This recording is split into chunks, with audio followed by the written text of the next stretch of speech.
know what I can possibly say about this man. Always there, supportive, crazy writer, crazy poet. He talks about stuff that you don't think to talk about. When I say he studies his craft, the form of writing, the literature in writing. Y'all, give it up for Keith Allison!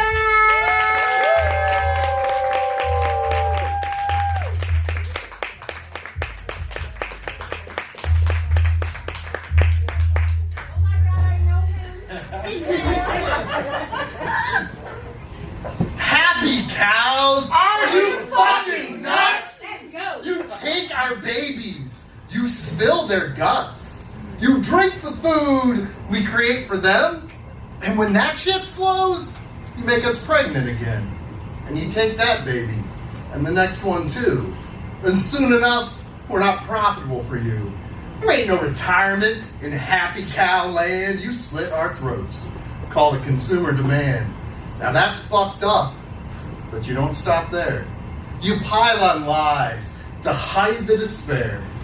Cows give us milk. Bitch, please, fuck you. It isn't a gift when it's stolen from you.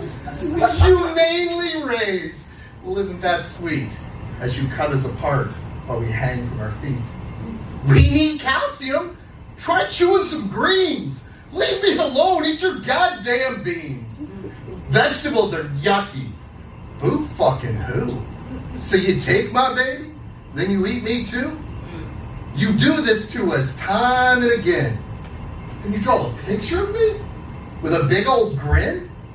You put our slaughtered bodies on top of your plates and you expect me to have a smile on my face? I'm the angry cow. It's this happy horse shit. You want to eat me and think I'm okay with it. I'm the angry cow. I'm tired of your lies. I'm tired of being served with a bucket of fries. I'm the angry cow. I'm back for more. Because you see my titties and you want to pour mammal milk at 38? Damn, your infancy is running late. I'm the angry cow. You would be too. They looked at you and wanted to chew. Happy cow. You made that shit up to ease your guilt. Slicing us up. How y'all doing? It's so good to meet all these beautiful, amazing folks. Thank you for being here. Thank you for coming out. We got some poems to talk about today. Yeah, really honored to be up here at this event. Of all the places that I could feature, this would be top of my list. So thank you so much to the LED crew. I walked in here, I don't know, a year and a half ago or something, and it has felt like home ever since. I know from the amount of times we all stood during the open mic, there are a lot of folks, it's the first time you've been here. Yes. Keep coming back. It's the second and fourth Saturday of every month. It is amazing every time. Just keep coming. We already talked a little bit about this, Poetry Fiend. I'm so glad you are here. You brought this up. This isn't the one you think I'm going to call you out for, because that's coming too. But how many parents we got in the room? I know for a number of you. Right. So, as you heard in Poetry Fiend's poetry, there are amazing things about being a parent. And then there are other things that are certainly more challenging. There's certain things that you don't ever expect. They're not in the parenting handbook, and you just have to deal with. There is none. There is none, yeah, absolutely. Well, there's something you kind of expect. What's that? Somebody gave you a handbook? So, there's things you expect to happen, and then there's things that you just never expected to go through. One of the things when you give someone the gift of life that you don't expect is that they might not want it. And I've dealt with that for a long time. We're in a much different place than we were. I'm still not sure they want the gift of life, but it's definitely a different place than what this poem is. MCLX, you said one time there were two poems that really stood out to you. I have them both in my set tonight. I'm so glad you're here for this. Failed sales pitch. The best knife on the market, 8 inches of blade that can effortlessly slice a tomato. or an asphalt shingle, or a vein. It is the knife you'll hide every time you leave them alone. Every time you leave for work, hoping their depression, their misery can hold out until you return. It's the knife you'll hide, hoping they won't find it, hoping they won't think of all the other alternatives impossible to hide, the way a plate could shatter into ceramic daggers, the way broken glass could tear through skin, the way a tool for carpentry could quickly become a tool for self-destruction. But your mind always returns to the knife, the easy-to-grip handle you continually imagine in their hands, the corrosion-resistant stainless steel you continually imagine stained. You can have the blade sharpened for free in case the wounds weren't yet deep enough. The forever guarantee is for your knife, not your child. Appreciate that.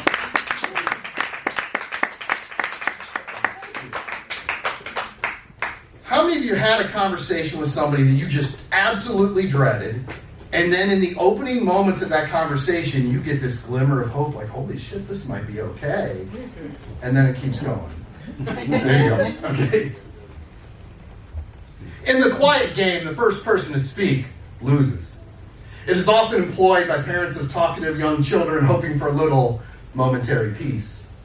But sometimes, after we age, the child, through lack of phone calls, texts, and visits, ends up playing the quiet game with their father. In the quiet game, you win by not making a sound. I let you learn your grandchild's new name on Facebook because I didn't want to have this conversation. The one we are having right now.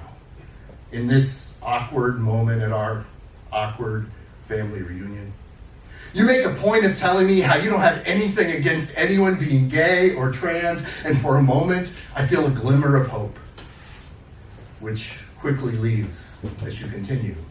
You just don't like it when they flaunt it on television and movies. In the quiet game, you win by not letting your existence have a voice. And you feel the need to add. You think it's a sin. The quiet game was invented a long time ago. You do, however, point out that you don't think it's okay to beat them up.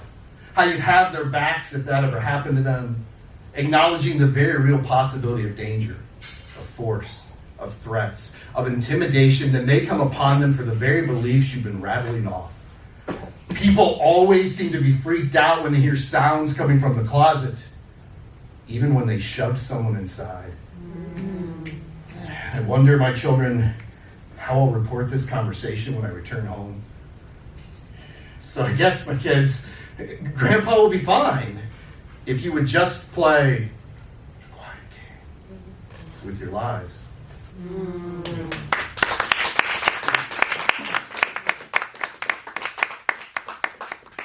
So Poetry Fiend told me I wouldn't be allowed in the building if I didn't do a contrapuntal. Maybe not quite like that, but did request a contrapuntal. And I'm going to do two tonight. The first one is brand new. I just finished this like a day ago. No one has seen or heard this yet. Maybe you saw what I was writing it a minute ago, got paper. That's it. So yes, very new shit.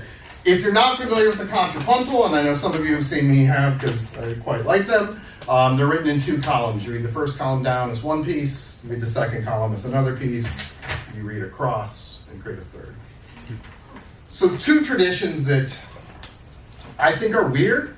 I'm not faulting them, but they're just odd to me. Is one that we cut flowers, like these beautiful growing flowers, and then we cut them and they start dying. And another that I'm going to connect somehow on this phone is that we bury people after we die in the ground. I'm not saying they're wrong, I'm not saying they're bad traditions, they're just kind of odd. Like, I don't know that we would come up with them if they weren't already there. So here you go. Flowers. Flowers wilting, life slips away whether we look or not. Here in the ground, this field of dandelions, weeds ignored, cut carnations instead, shortened lives on full display. All I've got is dying flowers for the dead. At your grave, Memories that aren't really here before me. You aren't just your name carved out in stone above countless bones and worms, like emptiness placed on granite. Sadness in my eyes for the grave of the dead. Flowers for the dead. Flowers at your grave. Wilting memories that aren't really here. Life slips away before me whether we look or not. You aren't here. Just your name in the ground carved out in stone. This field of dandelions above countless bones and worms like weeds. Emptiness ignored. Cut carnations placed instead on granite. Shortened lives. Sadness on full display in my eyes. All I've got is dying flowers for the grave of the dead. How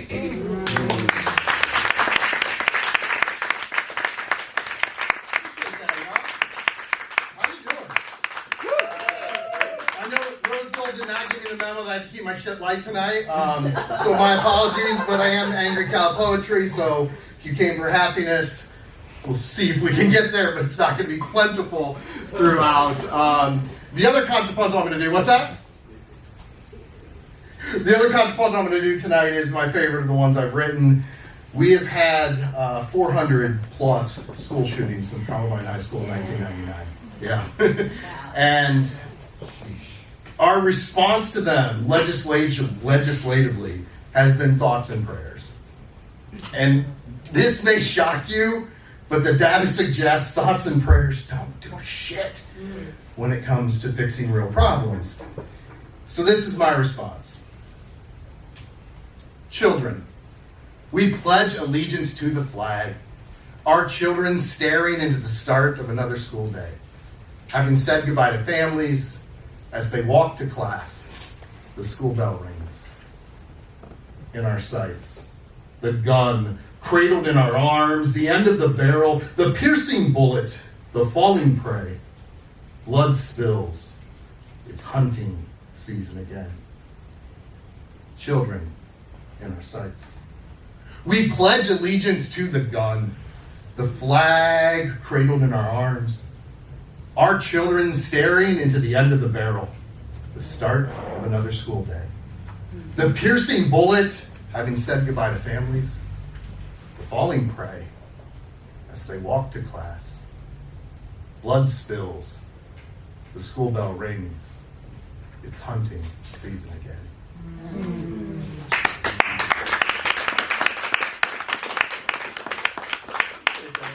We're going to do a brief stop into haikus, and that kind of what haikus are is a brief stop. This one is now titled Uniformity, Bias, and Exclusion. What you really mean when you oppose DEI. You want the white guy. This one is, as someone, I know we have several vegans and vegetarians in the room. Yeah, let's go. So I stopped eating meat 28 years ago. And sometimes you get the same fucking questions over and over and over, like we just can't grasp something about this whole process. So this is my reply. All plants have protein. Every single fucking one! Without exception!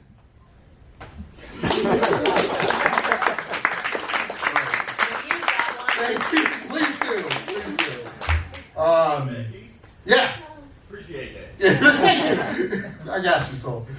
This one is a string of 6 haikus in a row, and it dates back. I know Matt, you got a poem on this too. I'm going to bring mine back out. When Charlie Kirk was shot, I wasn't celebrating, I wasn't happy, but he's a piece of shit. And people wanted me to grieve. Like, we've had 400 school shootings, and this is the one that I'm supposed to cry about. And this is my response. No thoughts, no prayers for the racist homophobe dying by the gun. Dying by the gun, the American motto, dog tagged on backpacks. Dog tagged on backpacks scattered along the hallway while school children cry. While school children cry, America embraces the weapons of death. The weapons of death hit a bigot in the neck. Now you want my tears. Now you want my tears. But I have nothing to give. No thoughts, no prayers.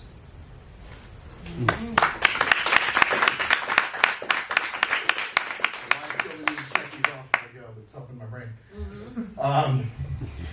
This one, my friend Brees up in Michigan went to a livestock auction, a weekly livestock auction, and as a witness to talk to film to see it. He's vegan as well. And he came back and just had all these emotions he was trying to process. He had footage, and he was just like, I don't know what to do with this. Would you write me a poem? And so I sat on it for a little bit, trying to figure out how to get into it, how to make this work. And anyone familiar? I know you are. Anybody familiar with Arthur Miller's Death of a Salesman? Yeah. All right. So I ended up going through, number. Good. Awesome. I ended up going through that lens. Death by a salesman. The action takes place at a local Michigan livestock auction. It happens every Tuesday. The curtain rises on this less than poetic pageantry. The actors pulled from their cages and stalls, prodded forth for a final curtain call before the lights forever fade to black on what I wish were only fiction. A theater of emotionless judgment sits inspecting each angle, each frame. How could someone be on full display and still not be seen at all? Except as an item, a commodity, a check on a list. They see their flesh, but not their fear. Their height, but not their heart. Their weight, but not their will to live. The auctioneer sets a minimum bid for a life already battered, and the eager crowd decides when to raise their hand to up the ante. One after the next led across the stage in rapid succession, some barely able to walk. As death is auctioned to the highest bidder, like Willie Loman dipped in ketchup, valued more by the world in death. The grim reaper in white apron waiting eagerly in the wings. There will be no burial, as the only thing these humans will bury is their teeth into their next bite.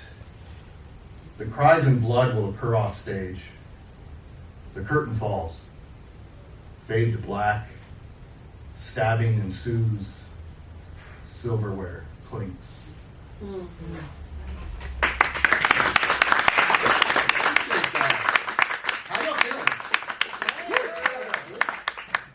I brought my set, not really the list, but the length of what I thought I had tonight to Essence, and I wanted to make sure it wasn't too long, and she's like, no, it should be longer. So I did put a couple poems in, so if I go too long tonight, blame Essence. I mean, blame me too, but blame both of us if that ends up being the case, but I do have some more for you.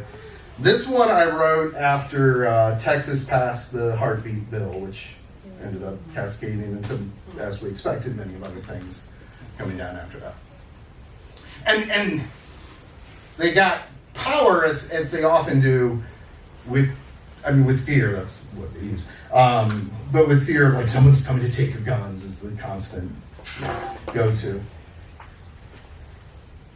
Shouting frantic hyperbole over some non-existent attack on the right to bear arms, while what you truly came for was the right to their womb. The thief in the night, the snake oil salesman, the father who still thinks he knows best. 67 years later, the television sitcom, still the perfect title for the poison of patriarchy.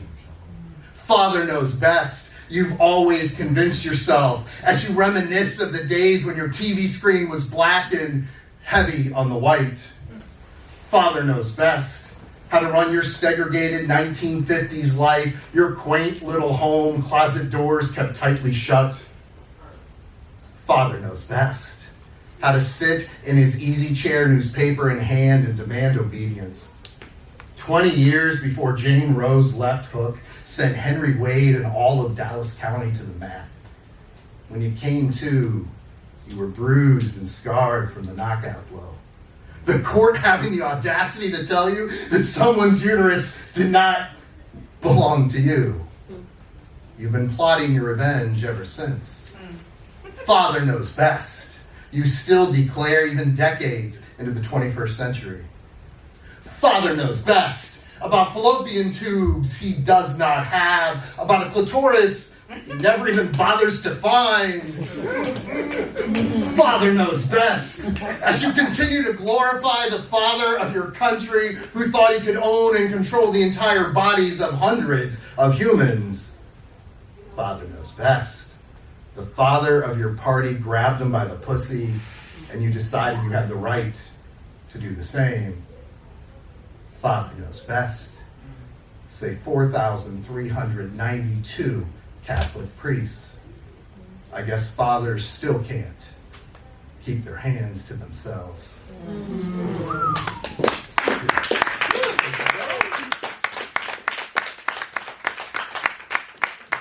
So the first Wednesday of the month, we have an event in Akron at the Rialto Theater. I know some of y'all have been there. Some of y'all are regulars down there, and many of others have been there as well. Some of y'all are featured down at that event. Featured poet and open mic, first Wednesday of every month. There are some flyers on the merch table. You are welcome to grab them, pass them out. We'd love to have any and all of you down there at any point in time. Next month's feature, which is Wednesday, like this coming Wednesday, is the amazing Danielle Nicole Nikki Dixon. One of our best. I'm so excited to have her down there. Month after that is Rajabelle Freeman. So it is loaded. Lots of great folks coming down. Some folks are in the works here. Rainmaker and Q are getting on that really, really soon here. Or at least getting scheduled really soon. It's booked for bid, but we're getting in there. So yeah. Also on the merch table, I do have buttons and stickers and magnets that are all free tonight. You can get an Angry Cow Poetry button or sticker or a Moo Motherfucker sticker, which is the title of my first album. You can also get my first album, Moo Motherfucker. Or you can get Mortals on Monday. $10 for the CDs. I've got 3 books out there. Continuity Flaws is the latest. If you're grabbing one, I recommend that. $10? $10. Oh, that's so reasonable. Grab some shit. Like, we have hoodies out there as well. So for cost, they're $35. I just want to see them out. $35? That's so reasonable. I want a cup. Oh yeah, we got mugs too. I think they're 20, something like that. My mom. $20? That's so reasonable. My mom and I make the mug. She's the potter. I do like all the things that aren't the hard shit. Like I can't do the making of the actual mug, but I can score. I can put the logo on top of it. I can make the handle. I can glaze. I just can't. I can't work the wheel. I tried, y'all. And you need commitment. That's what I didn't have. You need to be able to keep coming back day after day, week after week for a long time. I'm like, I don't got this in my schedule. But I'll do the rest with you, and it's a lot of fun being able to work for my mom on that. All right, so this poem, 2 of my best friends, Zach Friedoff and Gretchen Plus. Some of y'all know. Yeah, excellent. We were doing a concert together where we mixed poetry and music. They were intermingled. We were working on the show. And Zach was the very positive speaking voice that Zach has and singing voice that Zach has. Zach was looking at, how do we end this with, combining all our voices in something like, happy and uplifting. And I'm like, that's not the shit I write, man. It's so hard. Yeah, right. And so we're talking, and Zach's like, we should write a happy poem. And it was literally a week after Roe v. Wade was overturned. It was literally about a week after Jalen Walker was killed by Akron cops.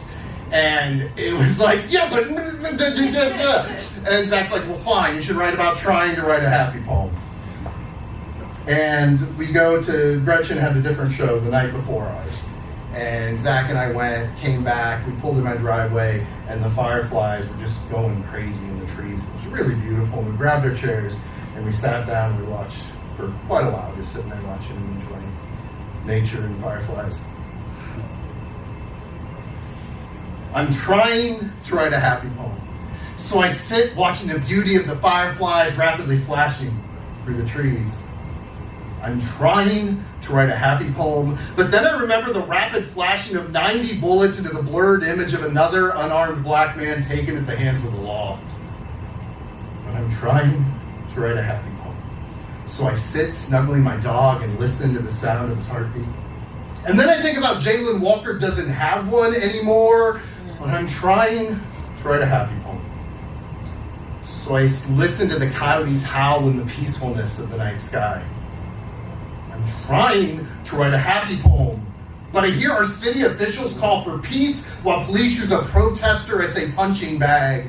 I'm trying to write a happy poem, naively hoping that somehow enough good folks with poems, or a song, or a camera, or a mural might defeat some bad guys with guns and badges.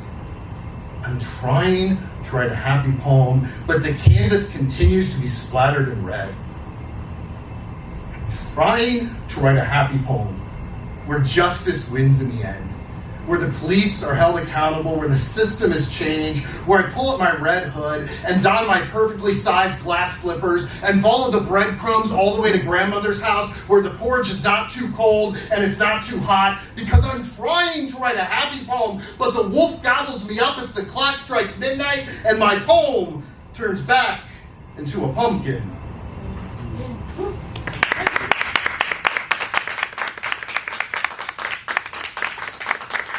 How y'all feeling? Great. Got a few more in you still? Yeah. Sweet. All right. So this amazing human back here, this is Charlene. Hey, Charlotte. Hey, So our first date was at a coffee shop, Oh. and you know, coffee shop dates feel like you kind of, they're like the safe thing where you might go for a half hour and you meet, you see if you want to talk again another time. And we sat in that coffee shop, no shit, for 3.5 hours. And conversation was amazing. We just talked and it flowed and it was exciting, but it was also comfortable, which is a really incredible combination to feel. We had the next 2 consecutive dates at the same coffee shop. 3.5 hours was still the shortest of all 3 of those. So I wrote this poem that I would like to share now. Dedication. Yeah. I don't like coffee. And I barely like tea. That's some real dedication. I don't like coffee. And I barely like tea. But this woman sitting across from me, I will fall in love with. My excitement already brewing as we steep in memories, experiences, shared values. She warns me how she has triple bandaged her heart, still holding scars from a previous scalding. But she's an astonishing blend of intellect and intrigue, her flavor intoxicating, the finish divine. Her beauty and warmth remain long after my tea has turned cold. The scent grows stronger with each moment, each date, but also more subtle, more special. This aroma has not drifted my way in a long time. I don't like coffee, and I barely like tea. But you I've fallen in love with. Thank you.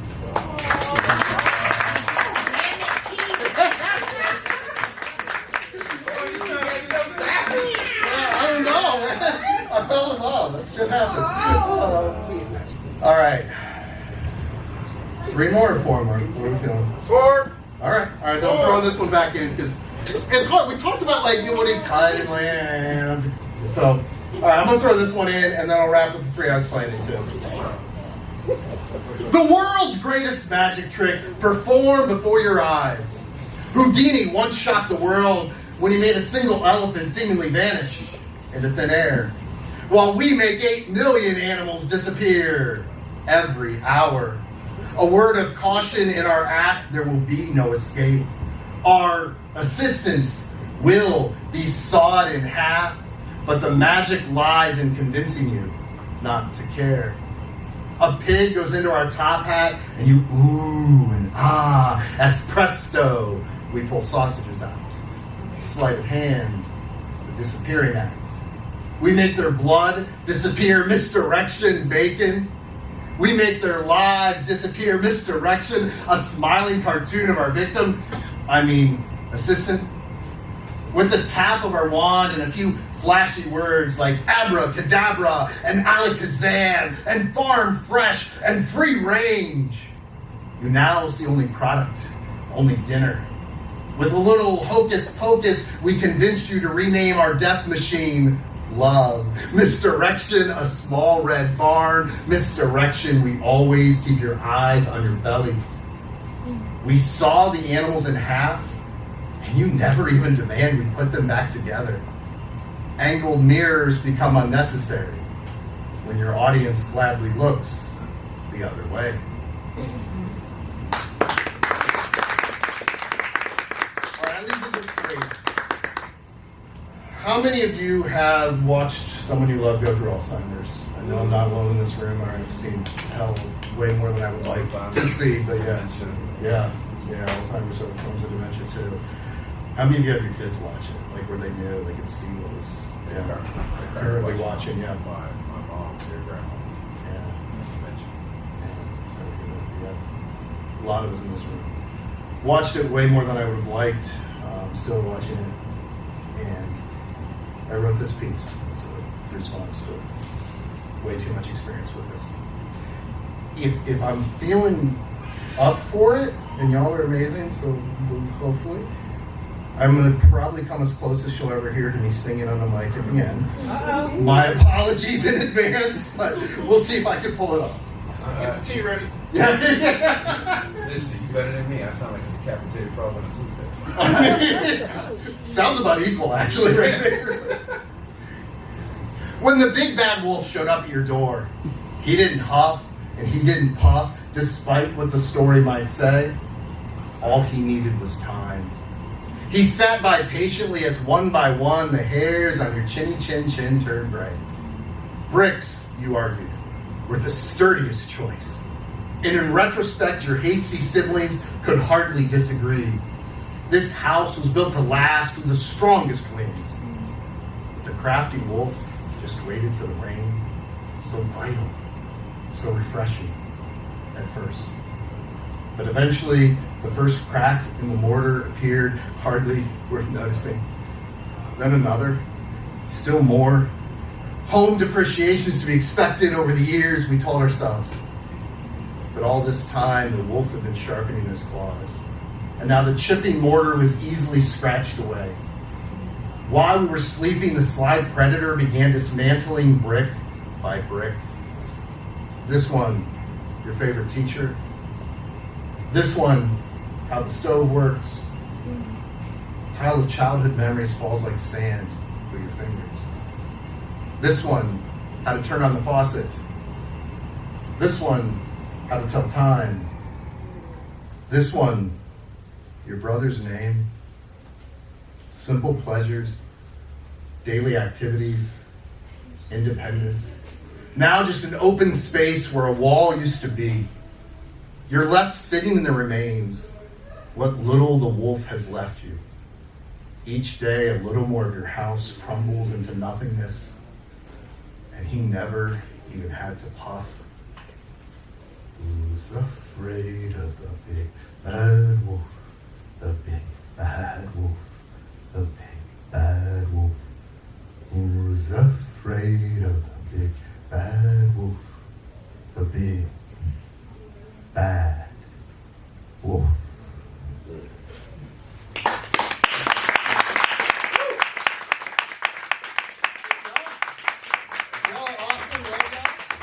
Two left. Feeling up for it? Yeah. All right, sweet. So Fuck Ice is the short version of this poem, but there's a longer one too. Rewind. Fuck Ice. Absolutely. Yeah. The Ice Training Manual. Step 1, pepper spray. Step 2, the gun. Cover your face. Present no ID. Target those who don't belong.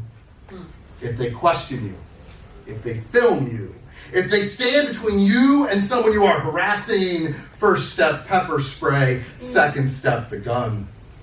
Enter apartment buildings in the dark of night. Grab anyone, everyone. Arrest them for breathing. Zip tie them and their children. Find a threat. Invent a threat. Be the threat. First step, pepper spray. Second step, the gun. Drag protesters away by the collar after you shoot rubber bullets into their eyes. Even when you're off duty, you can still pull the trigger. You are never off duty. First step, pepper spray. Second step, the gun. Pretend the atrocities they see aren't just the tip of the iceberg. You have a governmental kidnapping job to do, and it shall not be impeded by any of the amendments you will be ignoring. First step, pepper spray. Second step, the gun. Explode tear gas beneath cars with 6-month-olds and their siblings returning from basketball practice. First step, pepper spray. Second step, the gun. Grab 5-year-olds in their blue hats and Spider-Man backpacks off the street, out of their schools. Use them as bait. First step, pepper spray. Second step, the gun. Fire 10 times into the nurse restrained on the ground. Blame the gun that never left the holster. First step, pepper spray. Second step, the gun. Emptied canisters can still be smashed into restrained bodies. First step, pepper spray. Second step, the gun. Falsify reports even if the camera is rolling. The camera won't always be rolling. Stop the camera from rolling. First step, pepper spray. Second step, the gun. If they're a mom in their car, say you were afraid of her slowly moving vehicle, of her smile. When she starts to pull away, first step, pepper spray. Second step, the gun. The steps do not need to be followed in order.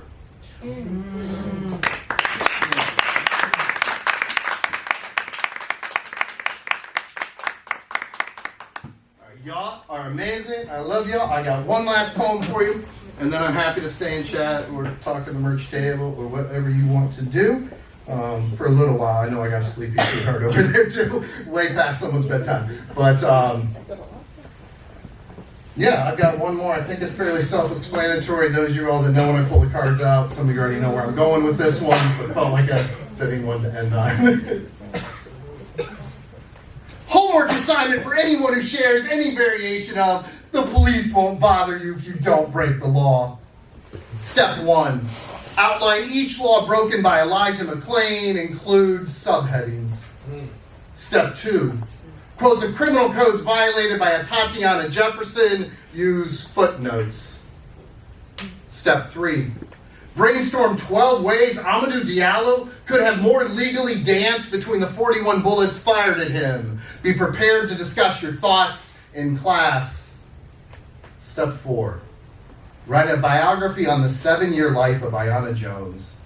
Annotate any illegality. Step 5. Summarize the penal code infringements of Tamir Rice. Submit via Google Classroom. Step 6. Create a Venn diagram to show the intersection of the laws broken by John Crawford and Botham Jean. Step 7. Explain in a sonnet how Breonna Taylor could have slept more lawfully. Step 8. List the legal missteps of Philando Castile. Use bullet points. Step 9. Write a 12-page research paper on stop and frisk policies, single-spaced. Step 10. Create a PowerPoint presentation on the history of racial profiling. Cite at least 4 sources. Step 11, multiple choice. Find the law that calls for immediate street execution. A, failure to use a turn signal. B, suspected use of a forged $20 bill. C, accusations of selling cigarettes without a license. D, a broken taillight. Step 12. Stand in front of the class and recite the First Amendment. Use Google or Wikipedia if necessary. Step 13. Watch at least 10 videos of police turning tear gas and rubber bullets on those exercising their First Amendment rights. Personal reflection, due Monday. Step 14. Write a limerick or a haiku about the racism and privilege you now see reflected in your mirror. Step 15. Repeat until you realize how clueless you sound. Thanks, y'all.